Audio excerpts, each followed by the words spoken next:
Bueno, recordemos, situémonos, para poder continuar, que habían roto los judíos la alianza, el pueblo de Israel había roto la alianza con la idolatría, con el becerro de oro.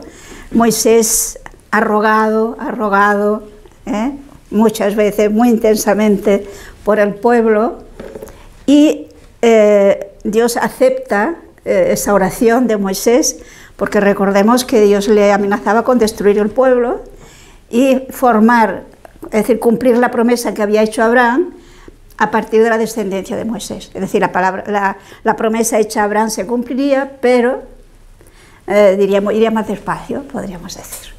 Pero Moisés ha intercedido, ha rogado por el pueblo y Dios ha perdonado.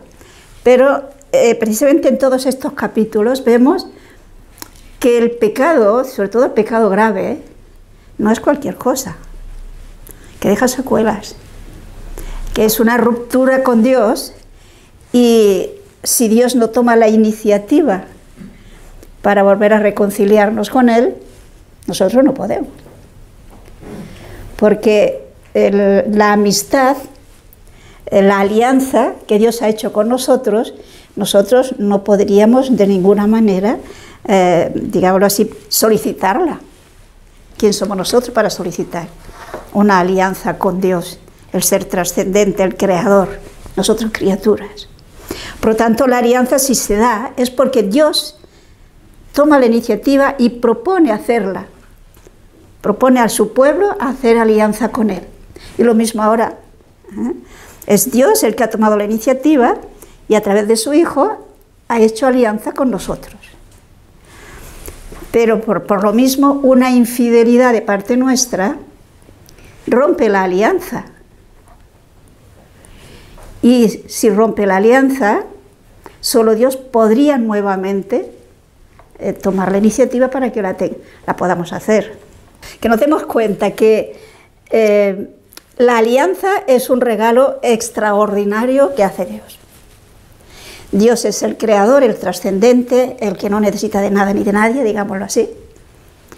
Y nosotros somos criaturas salidas de la nada, que a veces nos creemos muy importantes, pero que somos muy poquita cosa. Pensemos, nuestra vida depende de un hilo. Es así, ¿no? Dios no necesita de nada ni de nadie.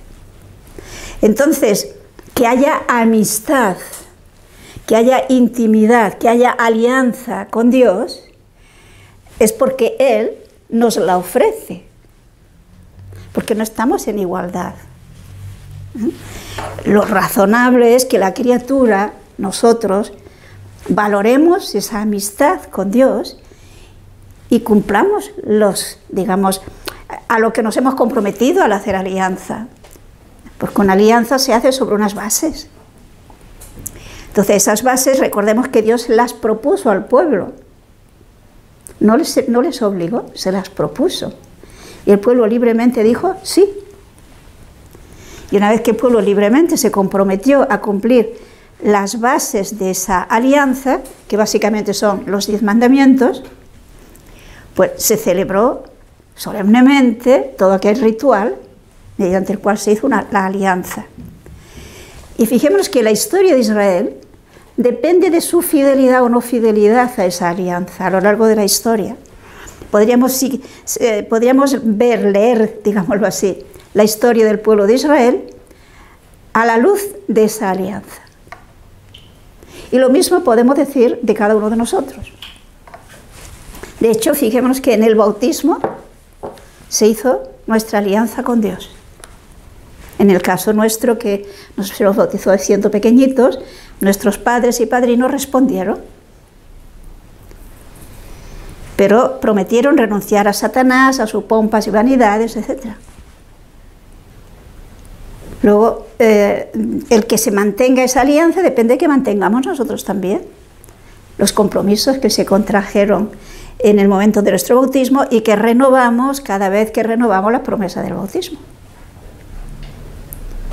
A veces la renovamos sin darnos cuenta, pero cada vez que renovamos la promesa del bautismo estamos firmando libremente nosotros ese compromiso que se contrajo en el bautismo. Pero en fin, volvamos a Israel. Como digo, Dios ha perdonado, el pueblo no se dará destruido, pero supone que ese pueblo se tiene que convertir, tiene que volver a Dios. Entonces, en ese contexto vamos a leer en este capítulo 33, empecemos por los versículos 1 al 3. Habló Yahvé a Moisés y le dijo: Anda, subid ya de aquí, tú y el pueblo que has sacado de Egipto, e id hacia la tierra que con juramento prometí yo a Abraham, a Isaac y Jacob, diciendo: a tu descendencia se la daré. Yo mandaré delante de ti un ángel que arrojará al cananeo, al amorreo, al geteo, al fereceo, al jebeo y al jebuseo. Sube a la tierra que emana leche y miel, pero ya no subiré en medio de ti, porque eres un pueblo de dura cerviz, no sea que te destruya en el camino. A ver si conseguimos entender estos versículos, son muy importantes. Fijémonos que Moisés ha conseguido que Dios no destruya, digámoslo así, el pueblo, pero el pueblo, con su tendencia a la idolatría, con su falta de conversión profunda, no es capaz de mantener la cercanía de Dios. Y por lo tanto, Dios le dice que suban, que habrá una asistencia, sí, pero dice: enviaré a mi ángel. Recordemos que ángel significa mensajero. O sea, podríamos decir, hablando de hecho simbólicamente, Dios está siempre con nosotros. Pero como que hasta ahora, hasta antes de romper la alianza, era Dios el que iba al frente del pueblo. A partir de ahora, no irá Dios al frente del pueblo, irá su ángel. Y la razón es porque, a través de ese ángel, Dios cumplirá la promesa, o sea, le dará la tierra prometida. Y conseguirá que los habitantes que en aquel momento vivían en la tierra prometida, pues, digamos, serán derrotados, serán expulsados y entrará el pueblo de Israel. Pero al frente de ese pueblo, repito, irá el ángel. ¿Y por qué? Dice: pero ya no subiré en medio de ti. ¿Por qué? Porque eres un pueblo de dura cerviz. No sea que te destruya en el camino. ¿Qué nos quiere decir con esto? Fijémonos, quizás nos va a costar entenderlo, fijémonos que Dios es santidad infinita. Y ¿cómo se puede tener una relación de amistad, de intimidad con Dios, santidad infinita, si por parte nuestra no hay una voluntad decidida, mantenida, de corresponder a esa, digamos, de esforzarnos por avanzar hacia la santidad? La santidad, la perfección absoluta de Dios y el pecado son antagónicos.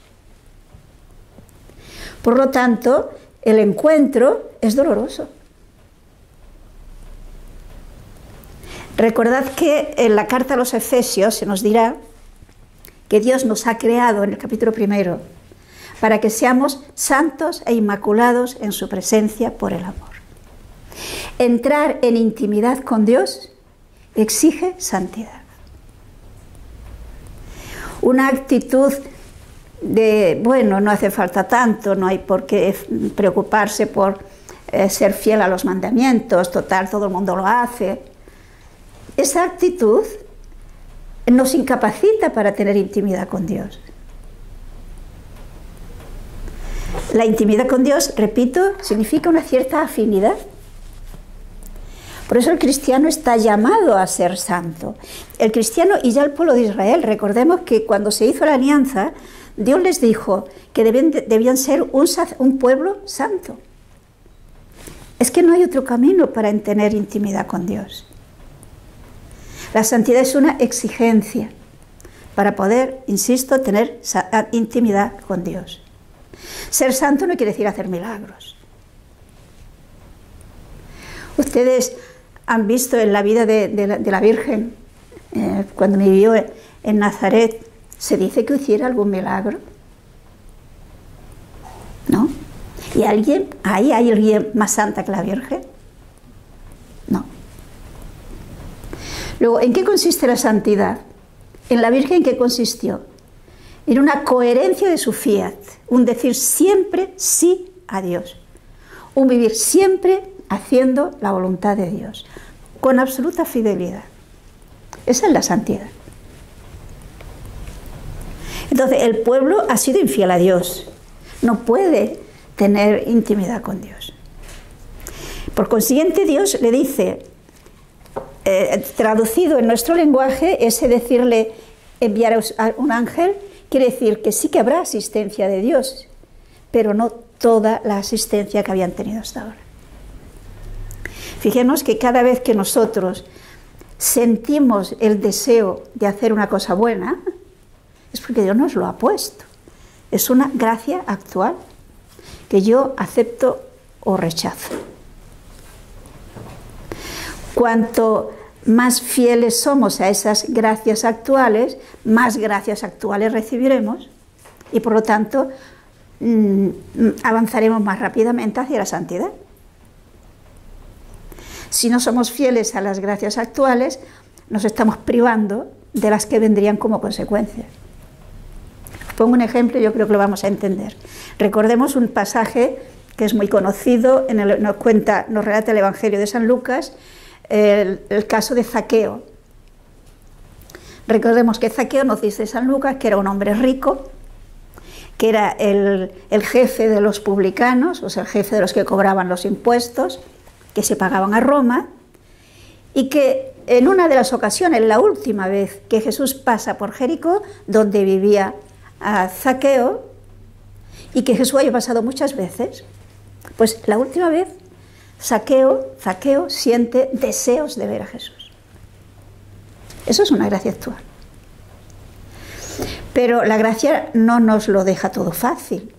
Zaqueo lo tenía difícil. ¿Por qué? Nos dice San Lucas que Jesús iba rodeado de mucha gente y Zaqueo era de baja estatura y por lo tanto no lo podía ver.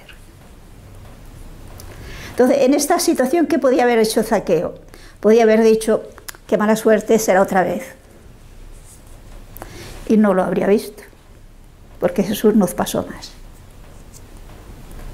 Pero Zaqueo quiere realmente ver a Jesús, que acepta, digamos, corresponde a esa invitación de querer ver a Jesús. Entonces, ¿qué hace? Pues corre, se sube a un árbol, etc. Y entonces vemos todo lo demás que va ocurriendo. Llega a tener una entrevista con Jesús, Jesús se ofrece a ir a su casa y Zaqueo cambia de vida. Pero porque correspondió a la primera gracia. Puedo después recibir las demás. Luego, cuando hay infidelidad, se priva de un montón de gracias. Pues esto es lo que en el fondo está ocurriendo al pueblo. Carecerá de más asistencia de Dios, porque no hay fidelidad en el pueblo. Continuemos, versículos 4 al 6. Al oír estas duras palabras, el pueblo se acongojó y ya nadie se vistió sus galas. Entonces dijo Yahvé a Moisés: Di a los hijos de Israel: sois un pueblo de dura cerviz. Si un solo instante subiera con vosotros, os aniquilaría. Depón pues tus galas, ya sabré yo lo que he de hacer. Los hijos de Israel se despojaron de sus galas a partir del monte Horeb. Vale, o sea, fijémonos cómo esas palabras de Dios a través de Moisés al pueblo hace que el pueblo le tome el peso a la gravedad de lo que han hecho. Y que por lo tanto quieran de alguna manera reparar, quieran volver de corazón, porque pensemos que no se trató de un momento de debilidad que hacen el becerro de oro, sino que se trató realmente de un hacerse idólatras. Y Dios, hay un texto que nos dice que Dios es celoso y no acepta compartir con otros dioses, porque no existen esos otros dioses.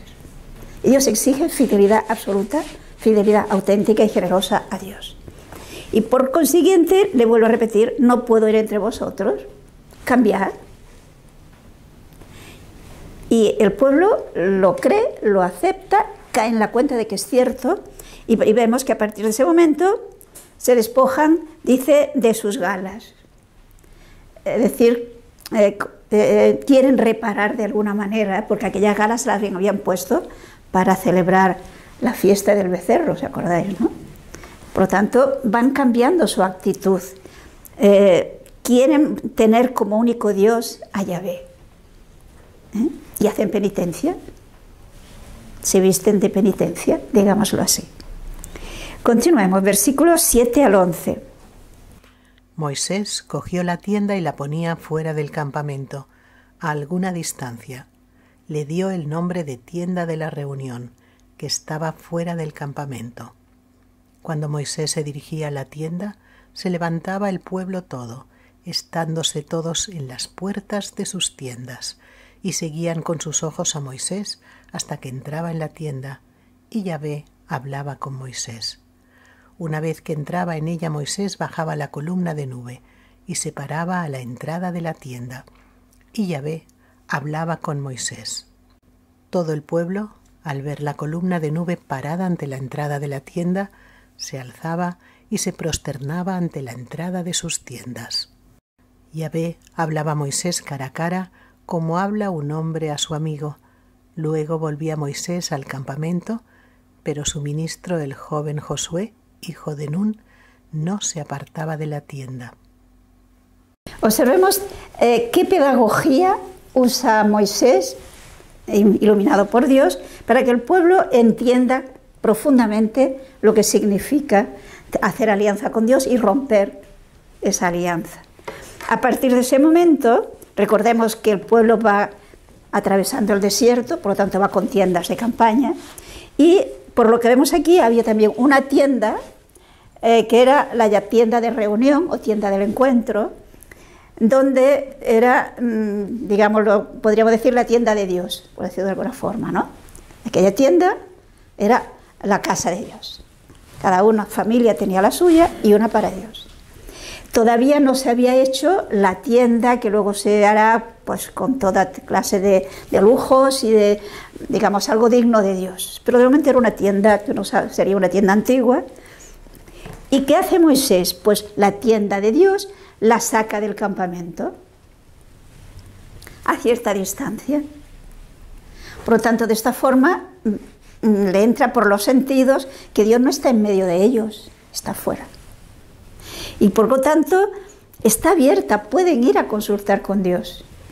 Pero para ir a consultar con Dios tienen que salir del campamento, tienen que ir fuera donde está la tienda de reunión.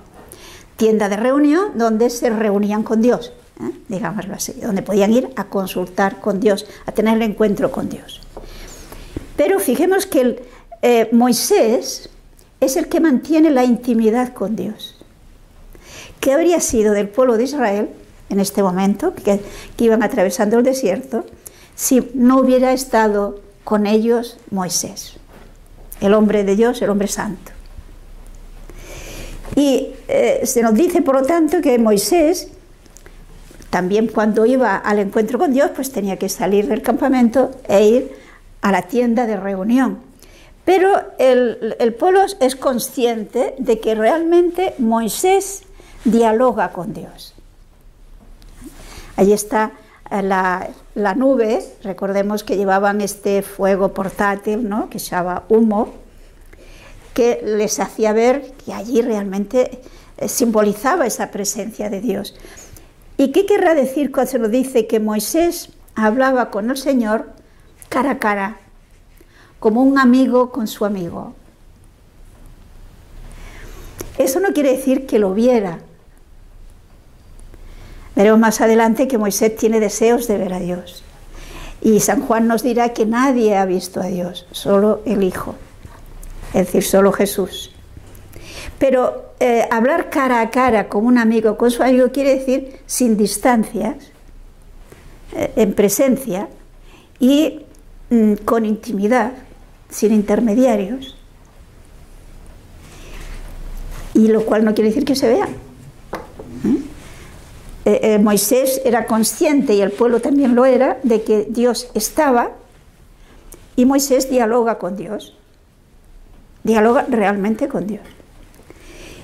Y como que el pueblo es consciente de que Dios está, pues vemos que cuando Moisés se acerca a la tienda, todos tienen una actitud de respeto, y diríamoslo así, de adoración, como de saludar la presencia de Dios. Es como si en aquel momento Dios viene y se encuentra con Moisés.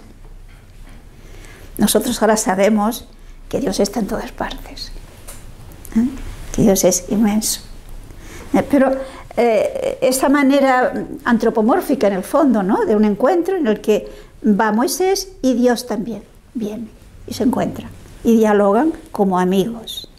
Y por lo tanto el pueblo se postra cuando ve ese encuentro y tienen la experiencia, repito, de que cuando Moisés le transmita un mensaje, es un mensaje que viene de parte de Dios, porque ha hablado con Dios y le transmite el mensaje. Podemos continuar desde el versículo 12, podemos leer hasta el 16. Moisés dijo a Yahvé: Tú me dices, haz subir a este pueblo, pero no me das a saber a quién mandarás conmigo, a pesar de que me has dicho, te conozco por tu nombre y has hallado gracia a mis ojos. Sí, pues en verdad te he hallado gracia a tus ojos, dame a conocer el camino para que yo, conociéndolo, vea que he hallado gracia a tus ojos. Considera que este pueblo es tu pueblo. Yahvé le respondió: Iré yo mismo contigo y te daré descanso. Moisés añadió: Si no vienes tú delante, no nos saques de este lugar. Pues, ¿en qué vamos a conocer yo y tu pueblo que hemos hallado gracia a tus ojos, sino en que marchas con nosotros y nos gloriemos yo y tu pueblo entre todos los pueblos que habitan sobre la tierra? Fijémonos el amor de Moisés a su pueblo.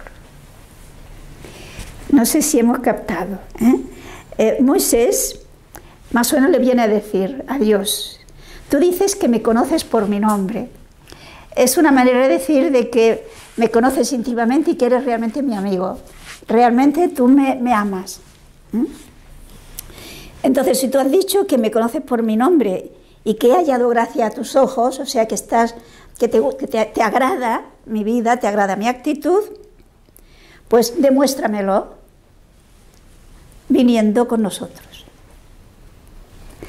Y fijémonos que Moisés se identifica con el pueblo, porque dice: considera que este pueblo es tu pueblo. Dios le había dicho: tu pueblo ha pecado, o sea, ya no era pueblo de Dios. Y Moisés le pide: considera que este es tu pueblo. Y por lo tanto, si tú dices que me conoces, haz que tu pueblo y yo realmente podamos hallar gracia a tus ojos y podemos gloriarnos ante los demás pueblos y los demás pueblos puedan ver que efectivamente tú estás con nosotros. Es decir, viene a decir más o menos Moisés: si de verdad tú dices que me amas, tú dices que eres mi amigo, pues tu pueblo, lo que hagas con tu pueblo me lo haces a mí. Somos una unidad. Por lo tanto, no se conforma con que envíe su ángel. No, ven con nosotros. Está al frente de nosotros. Y si no, no pidas que nos vayamos. De aquí no nos moveremos. Recordemos que estaban al pie del Sinaí. Y pensemos que Moisés ha sufrido mucho con la actitud de este pueblo. Ha habido momentos que lo han querido apedrear, que han murmurado contra él, pero cuando hay un auténtico amor se perdona. Y Moisés ama de verdad a su pueblo y asume como suyos los pecados de este pueblo y por consiguiente pide que les perdone totalmente y por lo tanto que reanude, que renueve otra vez la alianza y que continúe como si no hubiera pasado nada. O sea, pensemos la fuerza de esta intercesión de Moisés. Y Dios, fijémonos que le ha dicho en el versículo 14: yo iré yo mismo contigo y te daré descanso. Es decir, acepta ir él junto con su pueblo. Acepta lo que Moisés le ha pedido. Ya no habrá distancia. Y entonces cuando Moisés insiste, no nos saque de este lugar, porque en que vamos a conocer yo y tu pueblo que hemos hallado gracia a tus ojos. No dice, ¿en qué voy a conocer que yo he hallado gracia a tus ojos? Sino que yo y tu pueblo hemos hallado gracia a tus ojos. Es como si Moisés carga con los pecados del pueblo y quiere que Dios, debido a ese amor que le tiene, los olvide. De hecho, fijémonos que aquí tenemos a Moisés tipo y figura de Jesús. Es lo que hace Jesús. Ese amor extraordinario de Jesús al pueblo y de Jesús al Padre hace que nosotros quedemos absueltos de nuestros pecados. Él es el que repara nuestros pecados. Pues aquí a gran distancia es lo que de alguna forma hace Moisés con su pueblo. Continuemos, vamos a leer solo el versículo 17. Dijo Yahvé a Moisés: también a eso que me pides accedo, pues has hallado gracia a mis ojos y te conozco por tu nombre. Yo mismo iré delante de ti y te guiaré. Observemos la importancia de la oración de intercesión. Esto ya lo habíamos visto la otra vez. Esa intercesión insistente, confiada de Moisés, consigue que realmente el pueblo vuelva a ser pueblo de Dios. Por lo consiguiente, fijémonos que si esa oración de Moisés es tan eficaz, ¿por qué es? ¿Por qué es tan eficaz? ¿No caemos en la cuenta? Porque está en intimidad con Dios. Claro, porque es un hombre santo. Es un hombre santo, es un hombre de Dios. Y por lo tanto, Santiago nos dirá, mucho puede la oración del justo. Aquí tenemos, y recuerdo que el Papa Benedicto XVI, la idea la tengo, pero las palabras no las sabré decir, pero más o menos nos vino a decir que en la oración tenemos a nuestra disposición la omnipotencia de Dios. Por consiguiente, con nuestra oración, nosotros podemos alcanzar grandes bienes para nuestra sociedad. Y yo diría que como consecuencia tendríamos que criticar menos, quejarnos menos de que las cosas van mal y orar más para que vayan bien. Porque Moisés, con su oración, con su vida santa, consigue que las cosas cambien en el pueblo y que vayan bien. Entonces, pienso que tendríamos que valorar esto. ¿Se acuerdan que San Pablo a Timoteo le dice que conviene orar por los constituidos en autoridad, por los reyes, etcétera? ¿Por qué? Para que tengamos una vida tranquila y una vida con paz. Pues esto es válido igualmente para nosotros. Es más, fijémonos en un texto, en el profeta Ezequiel, capítulo 22, leamos el versículo 30. También de entre ellos busqué yo quien levantase un muro y se pusiese a la brecha frente a mí en favor de la tierra, para que yo no la devastase y no le hallé. O sea, en un momento en el que el pueblo está en una situación muy difícil, que a causa precisamente de sus pecados, pues es inminente la deportación a Babilonia, Dios, ¿qué dice? Que buscó quien hiciera muralla, es decir, buscó quien, de la misma manera que Sodoma y Gomorra se habían evitado su destrucción si hubiera habido 10 justos, pues buscó quien hiciera muralla, pero no la encontró. Pues no sé si ahora también quizás se quejaría de que no encuentra quien haya muralla. Es decir, no encuentra personas que realmente se tomen en serio su vida cristiana y oren por los demás. Porque quizá tendríamos que hacer un poco de examen de por quién oramos nosotros. Por mi familia, por mis amigos, solo eso. Es un círculo muy pequeñito, ¿no? Hemos de ampliar nuestra oración y hemos de orar sabiendo que Dios los escucha. Jesús dijo, pedid y recibiréis, llamad y se os abrirá. Pero mucho puede la oración del justo. Es decir, yo he de esforzarme por orar, pero procurando que mi vida sea coherente, que sea auténticamente cristiana. Y efectivamente vemos que Moisés hizo muralla y por lo tanto consiguió que Dios esté dispuesto a renovar una vez más la alianza y que haya olvido total de aquel pecado, de aquella idolatría del pueblo. Vamos a seguir, versículo 18 hasta el 23. Moisés le dijo, muéstrame tu gloria. Y Yahvé respondió, yo haré pasar ante ti toda mi bondad y pronunciaré ante ti mi nombre, Yahvé. Pues yo hago gracia a quien hago gracia, tengo misericordia de quien tengo misericordia. Pero mi faz no podrás ver, porque no puede hombre verla y vivir. Y añadió, hay aquí un lugar cerca de mí, tú te pondrás sobre la roca. Cuando pase mi gloria yo te pondré en la hendidura de la roca y te cubriré con mi mano mientras paso. Luego retiraré mi mano y me verás las espaldas, pero mi faz no la verás.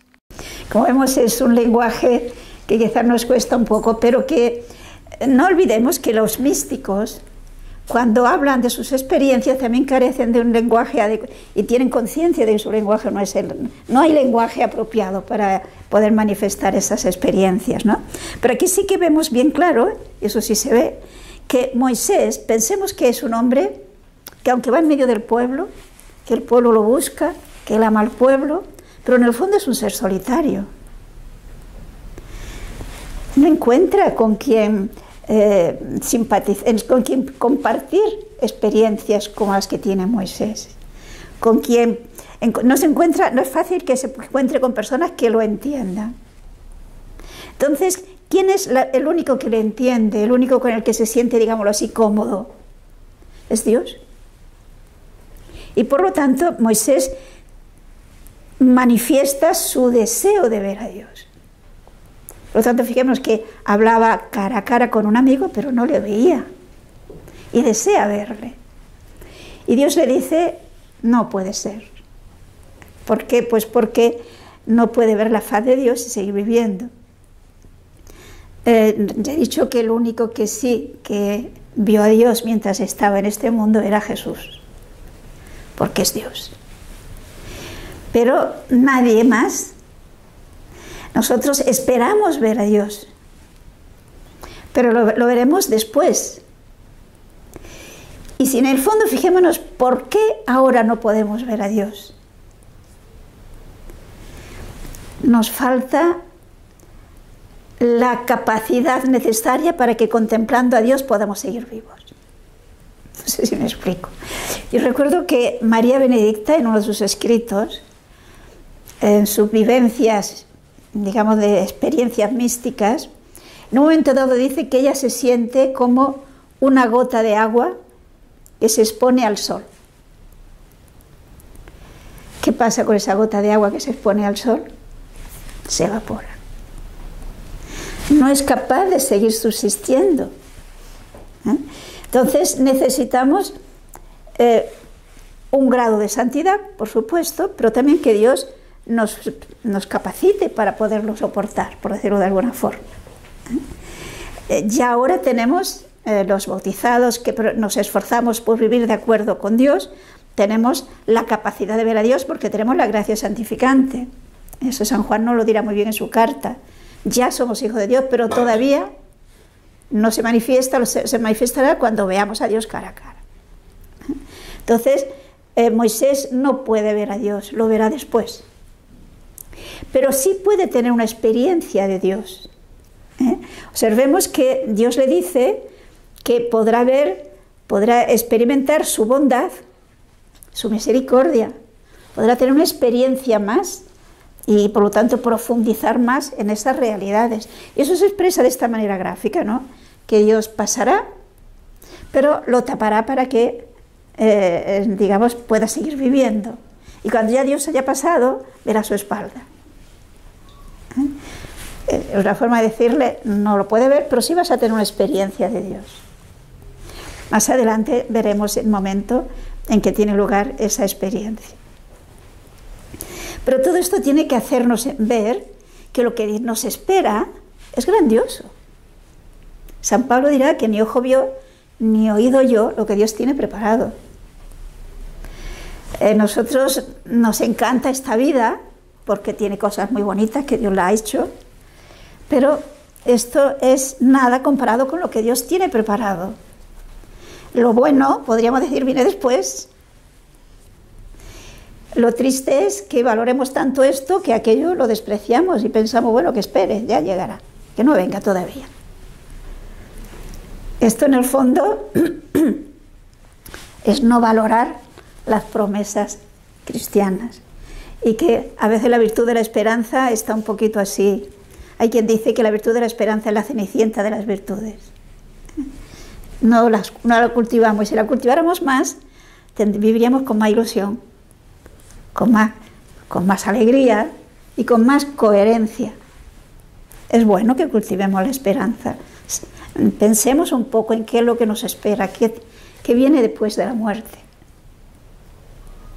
Porque se nos ha dicho muchas cosas de lo que viene después de la muerte. Bueno, pero volvemos a Moisés. Capítulo 34, y leamos los versículos 1 al 4.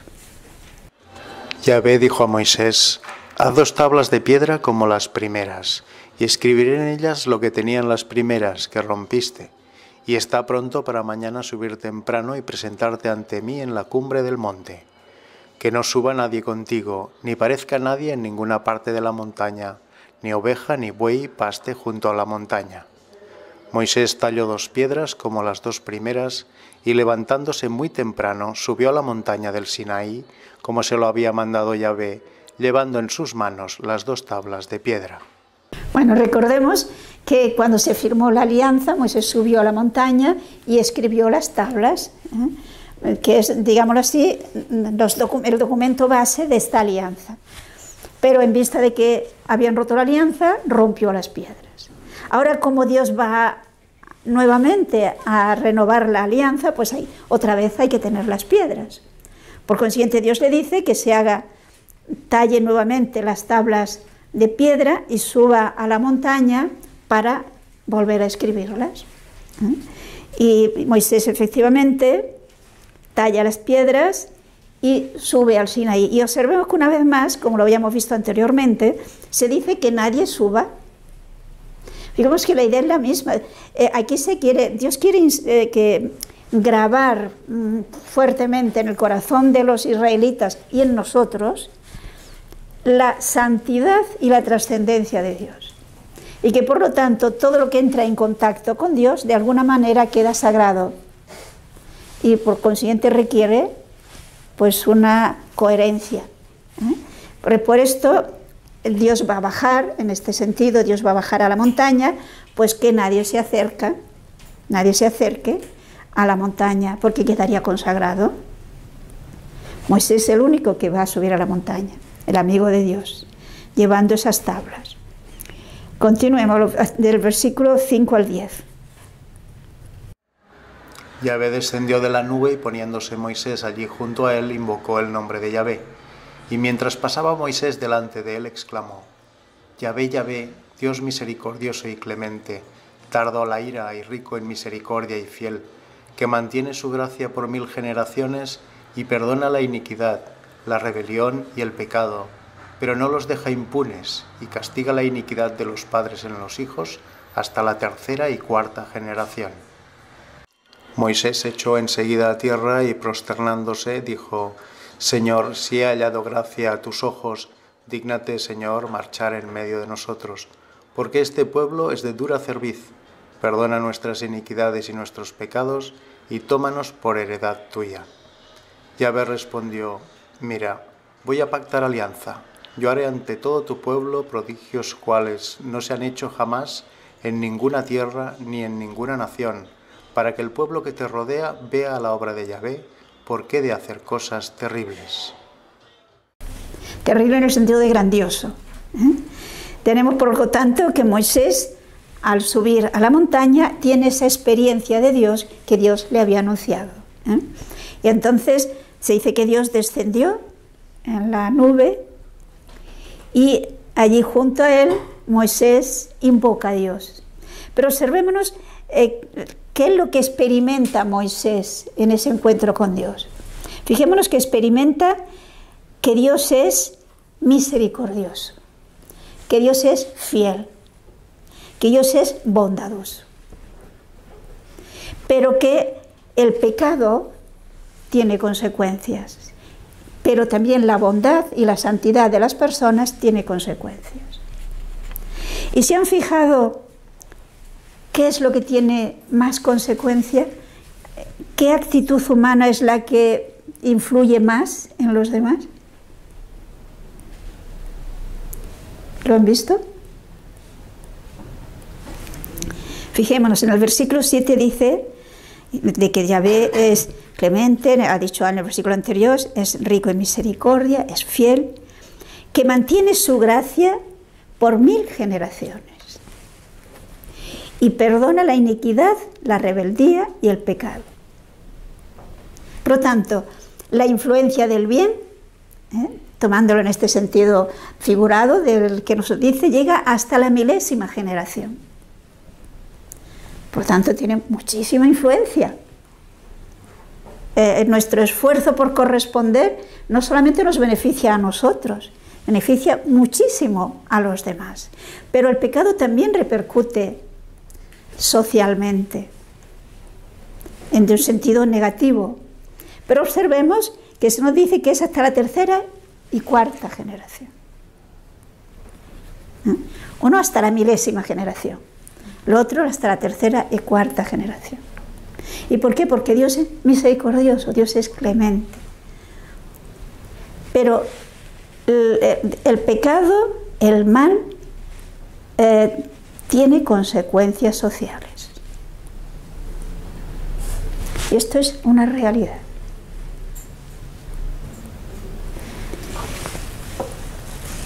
Y por lo tanto se nos dice que Moisés, ante esa experiencia de esa fidelidad, de esa santidad, de esa bondad de Dios, de esa belleza de Dios, diríamos, se siente pequeño y tiene esa actitud de posternarse ante Dios y vuelve a insistir que renueve la alianza con su pueblo.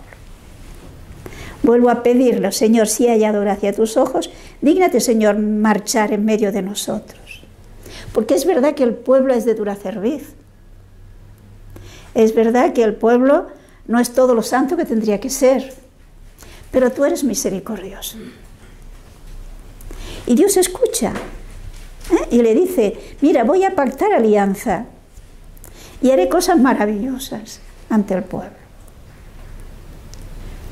Es decir, aquella frase de San León Magno de aprende a conocer el corazón de Dios en la palabra de Dios, realmente no digamos que no lo podemos conocer. Dios es el Dios del perdón, es el Dios de la misericordia. San Juan nos dirá, nos lo definirá muy fácil, Dios es amor, en una palabra. Con todo lo que implica ese Dios ser amor. Observemos que no tiene amor, es amor. Y por lo tanto observemos que incluso las repercusiones negativas del pecado también es fruto del amor. ¿Cómo?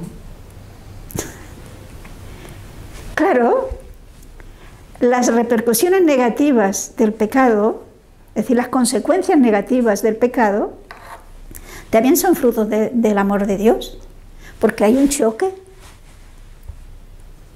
Si Dios no fuera amor, no pasaría nada. ¿Lo vemos o no? Pero estamos hechos para el amor. Y si amamos, nos realizamos. En un sentido amplio, no se trata simplemente de sentimiento, porque el sentimiento no siempre depende de nosotros.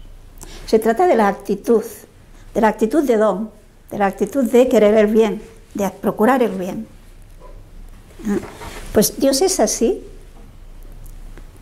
Y por esto el bien que nosotros hagamos, nuestra fidelidad a Dios, repercute mucho más que el pecado, que nuestra infidelidad. ¿Por qué? Porque Dios es amor. Tendríamos que valorar mucho más esta realidad, que Dios es amor. Desde el versículo 11 podemos leer, bueno, ya diré hasta dónde. Atiende bien a lo que te mando hoy. Yo arrojaré de ante ti al amorreo, al cananeo, al geteo, al fereceo, al jebeo y al jebuseo. Guárdate de pactar con los habitantes de la tierra contra la cual vas, pues sería para vosotros la ruina. Derribad sus altares, romped sus cipos y destrozad sus aseras. No adores otro Dios que a mí, porque Yahvé se llama celoso, es un Dios celoso. No pactes con los habitantes de esa tierra, no sea que al prostituirse ellos ante sus dioses, ofreciéndoles sacrificios, te inviten y comas de sus sacrificios, y tomes a sus hijas para tus hijos y sus hijas, y al prostituirse ante sus dioses, arrastren a tus hijos a prostituirse también ante sus dioses. No te harás dioses de metal fundido. Vale, hasta aquí.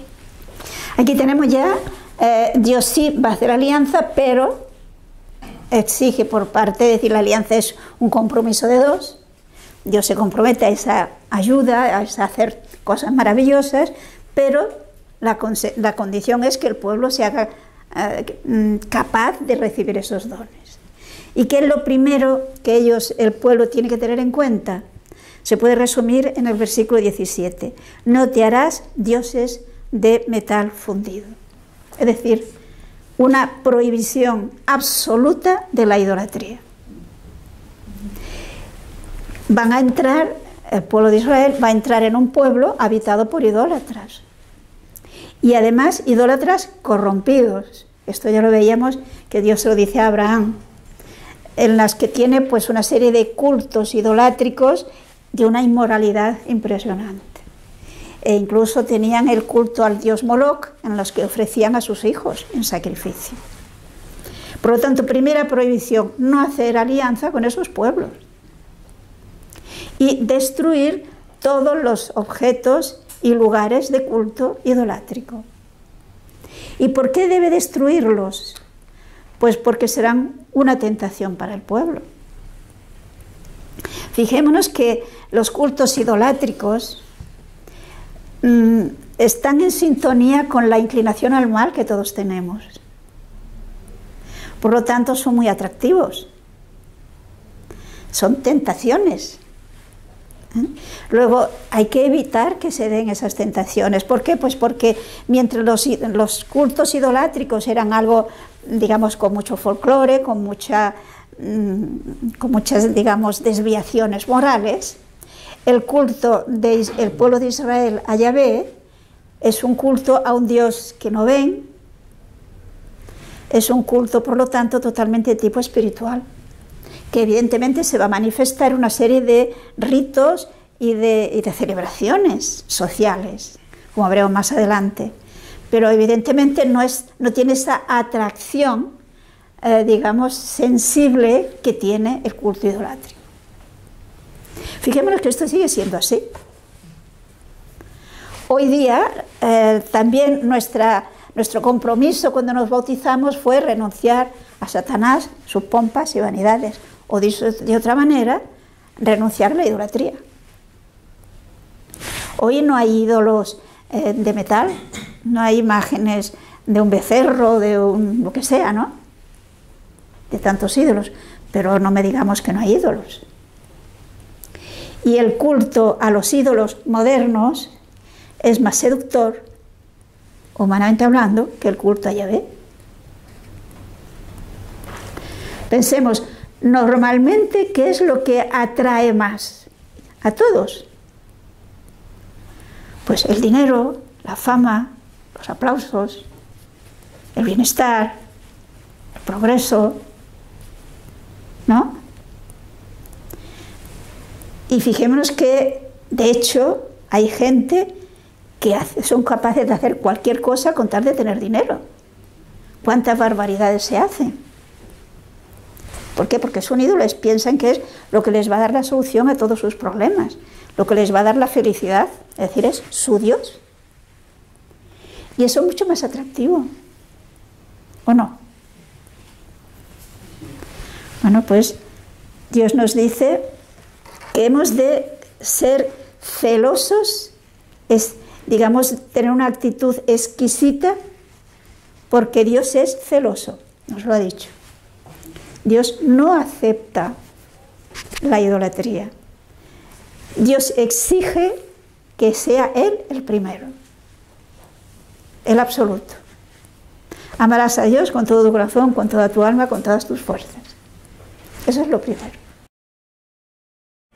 Luego yo no puedo amar nada ni a nadie más que a Dios. Y esto es lo que se nos dice aquí. ¿Qué ocurre? Pues que fácilmente, cuando lleguen al pueblo, pues puede la tentación a hacer matrimonios mixtos era muy tentador. El que se casaran chicos israelitas con chicas cananeas o al revés. ¿Y cuál es la consecuencia? Pues que el cananeo va a arrastrar al israelita. Por lo tanto, han de renunciar a esos matrimonios. Pero precisamente porque la razón es huir de la idolatría. Es el primer compromiso serio, importante, que ellos tienen que adquirir. Continuemos, versículo 18. Guardarás la fiesta de los ácimos. Durante 7 días comerás pan ácimo, como te lo he mandado en el tiempo señalado, en el mes de Abib, pues en este mes saliste de Egipto. Aquí tenemos ahora que se va a hablar de las fiestas, pero vamos a fijarnos en una que es importantísima, el cumplimiento, el guardar el sábado. En este caso concreto, primero, guardar la fiesta de los ácimos. ¿Cuál es la fiesta de los ácimos? La Pascua. Entonces, la Pascua, celebración de la salida de Egipto, en recuerdo de la salida de Egipto, pues que cada año se celebre la fiesta de la Pascua. Fijémonos que esta es una fiesta social, es el pueblo que se une, porque Dios nos viene a decir que lo que espera no es solo una devoción personal, yo y Dios, sino que como pueblo debe rendir culto a Dios. Y entonces ahora nos va a ir hablando de las diferentes fiestas en las que se va a manifestar ese culto público del pueblo. Continuaremos viendo la fiesta el próximo día, ¿no? Iremos de fiesta.